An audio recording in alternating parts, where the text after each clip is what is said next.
María Alejandra Zarza era una empleada del Poder Judicial que trabajaba en la mesa de entradas del Tribunal Superior de Justicia y estudiaba para recibirse de maestra jardinera en el Instituto de Formación Docente número 12 de la ciudad de Neuquén. La joven desapareció la noche del 19 de febrero del 2002. Su cuerpo fue hallado en una cantera situado en el barrio Valentina Sur, en las afueras de la capital, el día 26 de febrero. Tenía 25 años. Estaba embarazada de 8 meses. Su cuerpo apareció semisumergido y estaba golpeada, asfixiada. Le habían arrancado su bebé y también su útero. Alejandra esperaba un bebé. El padre era Nicolás Rinaldi, quien trabajaba en un pequeño taller familiar de carteles luminosos. El martes 19 de febrero habían discutido sobre la prueba de ADN del bebé. Existía entre ellos una disputa por la paternidad. Nicolás y Alejandra tenían una historia en común. Ambos nacieron en marzo de 1976, en la época más oscura de la historia argentina, a comienzos de la dictadura militar. Se conocieron en el colegio cuando tenían 19 años. Siempre estuvieron en contacto. La relación entre ellos era inestable, de la amistad al noviazgo. Años más tarde se separaron, pero se seguían viendo, inclusive ambos mantenían encuentros amorosos. La situación entre ambos cambió cuando el 13 de agosto del 2001 Alejandra le confirmó que estaba embarazada. Se originaron discusiones debido a que él no reconocía el embarazo como suyo. Además, Nicolás tenía otra pareja, Jessica Jornet, con quien tenía una hija de 4 años. La pareja no se vio durante algunos meses a partir de agosto. Alejandra entendía que esa situación le había provocado un serio conflicto familiar a Nicolás, hasta que a principios de febrero se produjo un reencuentro entre ellos. Allí, Nicolás le pidió plazo hasta el 28 de febrero para arreglar su problema con Jessica, lo que terminaría en la separación. Alejandra le temía al padre de Nicolás, Pedro, un hombre oscuro. De hecho, en una oportunidad lo enfrentó y le dijo que iba a tener al bebé igual, aunque no lo reconociese como abuelo. Era una persona con mucho carácter y muy estricto, pero según fuentes de la investigación, Alejandra desafió al tipo no indicado. Aseguran que a partir de ahí todo cambió. Se acrecentó un odio de este hombre hacia la chica y esa criatura. Jessica se entera del embarazo en agosto del 2001 y es a partir de ahí cuando empiezan las amenazas de muerte. Sonaba el teléfono y al contestar una voz de una chica decía: «Bastarda, te voy a matar». Jessica trabajaba como empleada doméstica y se enteró del engaño de Nicolás por medio de la tía de Alejandra Zarza. Estaba furiosa y llamaba atosigando por teléfono a Alejandra. La idea era reunirse con ella para hablar, según su relato. La reunión al final no se concretó, pero las llamadas cruzadas entre las mujeres continuaron. A partir de ese momento, Jornet estalló en ira y quería irse. Pero don Pedro no lo permitió. Para Pedro Rinaldi, la niña que habitaba en su casa era su nieta, mientras que la criatura que se gestaba en el vientre de Zarza era un bastardo del que no quería saber nada. El último control de embarazo se lo hizo el 18 de enero y el 21 una ecografía. Todo estaba normal. El médico le llamó la atención porque había aumentado 24 kilos y le recomendó cuidarse. Incluso el ginecólogo recordó que tenían que poner fecha para cesárea porque la criatura venía en posición podálica, es decir, de cola. Pedro Rinaldi arribó a Neuquén a fines de los años 70, procedente de Bahía Blanca. Había estado en la base naval de Puerto Belgrano. Fue enviado por la policía secreta de la dictadura. De su pasado no hay mucha información, solo se sabe que tenía vínculos con el poder y muy fuertes. Era un tipo muy difícil y siniestro. En Neuquén tuvo un gran crecimiento, sobre todo por sus contactos con la dictadura. Se dedicó a dar vóley en los colegios y era sumamente estricto, maltrataba a todos. Al poco tiempo de llegar a Neuquén, a don Pedro y su esposa se la veía con un bebé en los brazos. Se trataba de Nicolás, quien había nacido el 26 de marzo de 1976 en Neuquén. se convirtió en presidente de la Federación Neuquina de Voleibol en los años 80 y llegó a ser presidente de la Confederación Neuquina de Deporte en los 90. Don Pedro falleció en agosto del 2011 tras una larga enfermedad. Nunca se logró vincularlo con la desaparición y el crimen de Alejandra Zarza. Cuando a Nicolás lo acusaron, Pedro Rinaldi salió a defenderlo. En ese entonces insinuaba que Alejandra Zarza tenía una relación con alguien del Poder Judicial y que busquen por ahí. Eso era lo que él decía.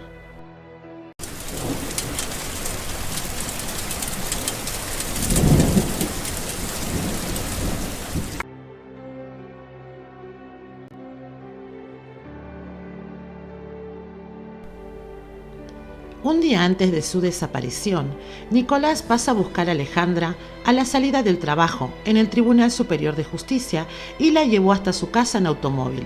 Según el joven, hacía meses que no se veían y acordaron verse al otro día para conversar sobre el ADN y el futuro de ambos.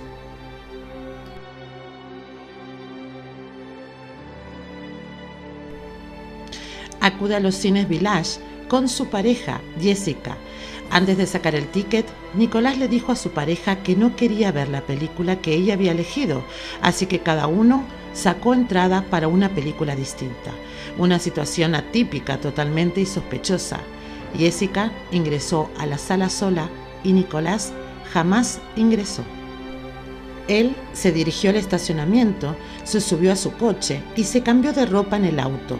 Tenía todo pensado y calculado, aunque su declaración dijo justificándose que quería estar presentable para el encuentro. A esa hora llama Alejandra desde el teléfono público del centro comercial donde estaba el cine para confirmar la cita y decirle que la esperaba en la esquina. A las 22:59, Nicolás pasa a buscar a Alejandra por su casa en un Volkswagen Polo color gris.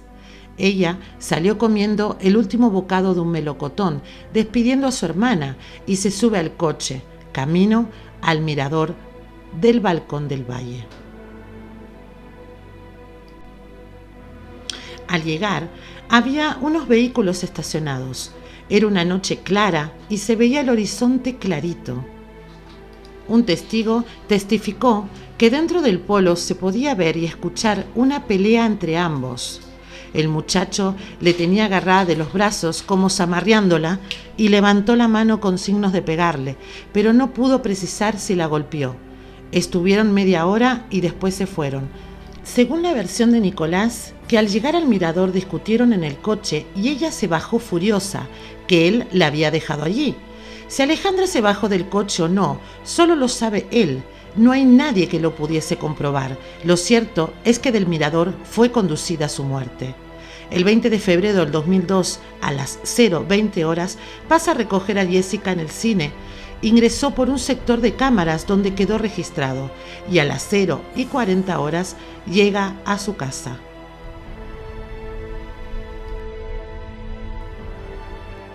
Cuando Alejandra no llegó a la mañana siguiente, la familia llamó a Nicolás, que fingió desconocer su paradero, y a partir de ahí radicaron la denuncia a la comisaría primera. Durante días se trabajó en la búsqueda y el día 26 de febrero encontraron su cuerpo.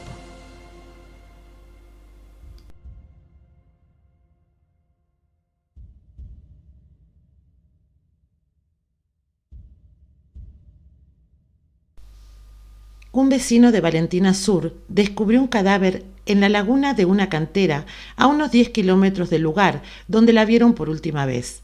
Los investigadores confirmaron a media tarde que se trataba de la joven. El cuerpo apareció hinchado, semisumergido, boca abajo y su cabeza calva, a metros de la orilla de la laguna, rodeada de abundante vegetación, una semana después de su desaparición.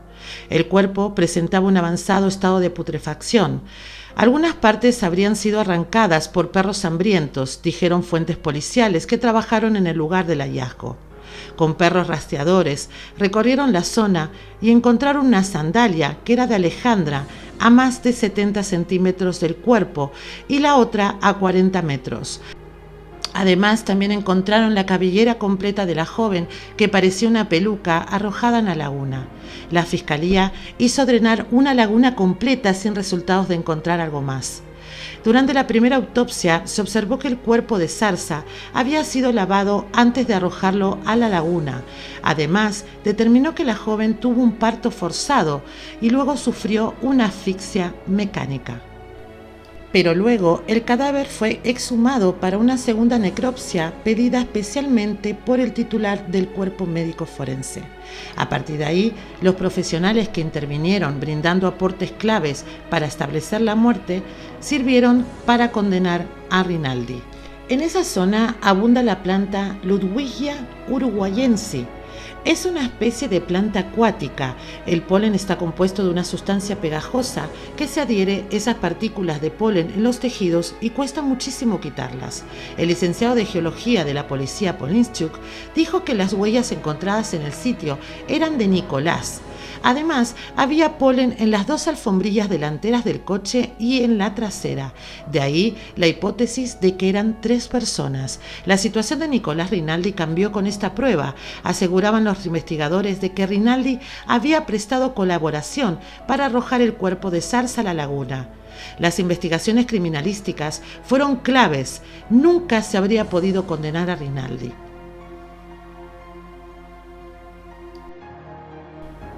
El testimonio más esperado fue el de un ex empleado de la empresa de cartelería luminosa de la familia Rinaldi.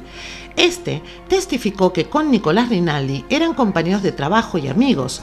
Trabajó 10 años en la empresa. En una ocasión, Nicolás Rinaldi le confesó que tenía un amante por Alejandra Zarza y que no quería tener otro bebé porque estaba embarazada.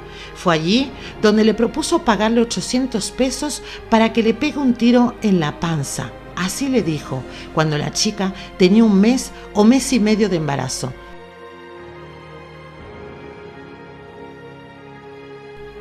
Hubieron 2 juicios, uno en el año 2004, que lo absolvieron por el beneficio de la duda. Este fallo fue apelado. Muchos de los vecinos del lugar estuvieron presentes en el tribunal y protestaron a los gritos porque no estaban de acuerdo con la resolución del caso. Además, advertían que faltaban elementos importantes que no se habían analizado en la causa. Hubieron muchísimas manifestaciones en ese entonces para que se haga justicia, y los abogados de la familia apelaron a la causa. El Tribunal Superior de Justicia ordenó que fuera anulado y que se hiciera un nuevo juicio.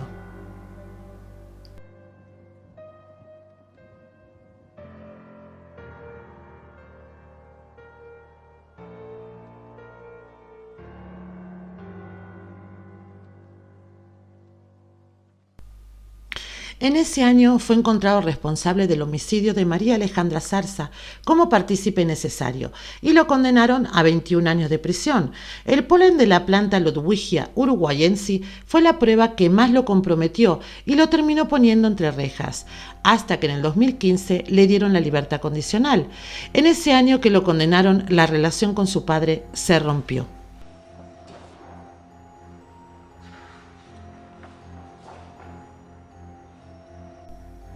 Según la teoría de los profesionales, cuando lo entrevistaron, dijeron que no tenía rasgos psicopáticos. Sin embargo, se detectaba cierta timidez y escasa sociabilidad.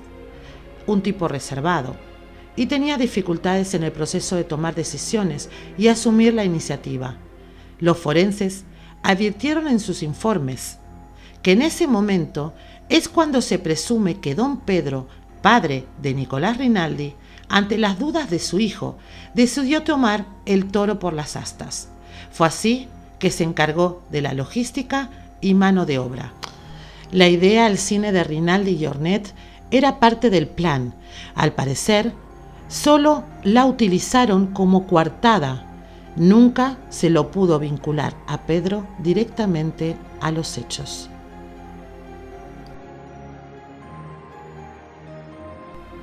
Según los forenses, la joven luchó. Fue ahí que le dieron una patada en la zona lumbar y se desencadenó el parto. La pusieron en posición para recibir a la criatura y comenzaron a jalar. Le taparon la boca para que no escucharan los vecinos. la mataron por asfixia mecánica, tal como lo demostró la autopsia. Todo esto podría haber durado 1 hora y hora y media. De hecho, en la autopsia se comprobó que un pedazo de melocotón que había comido Alejandra antes de salir de su casa no había terminado de ser digerido. Esto permitió establecer la data de muerte entre las 2 y 12 horas después de las 23 de ese mismo día.